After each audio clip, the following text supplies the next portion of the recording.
Details for the LSU quarterback room. Nussmeier looked like a dog in the spring game. Brian Kelly has so many options. Tell me how he won't choose wrong, dude. That's what Rusty Manziel calls me, so I must be one. This is a good spot to be in. They've got dependable depth. And the reason I say it's a good spot to be in, the worst spot to be in is having a bunch of average options to choose from. LSU's in a really good spot here coming out of spring. They've got a bunch of plus options to choose from at the quarterback position, including Jaden Daniels coming in. Of course, you've got Miles Brennan there. You've got Garrett Nussmeier. We saw all of them in the spring.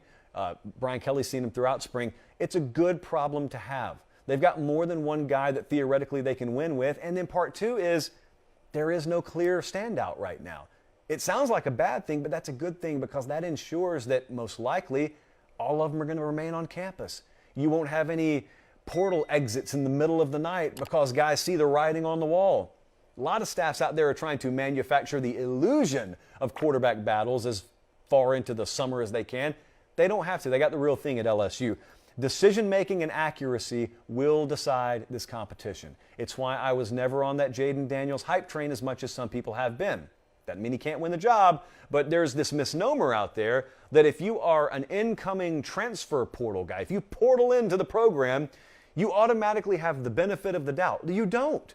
You come in to compete. There's not a prayer that Brian Kelly picked up his eyebrow and said, Jaden, if you come here now, even though I'm looking at Miles, I'm looking at Nuss, they're both in the office with me, if you come here, it's your job to lose. That doesn't happen. In major college football, especially in a room where you actually have other warm bodies, that doesn't happen that way.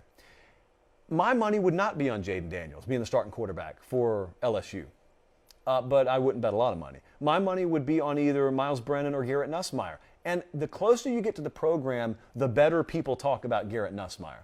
They know him better than anyone down there.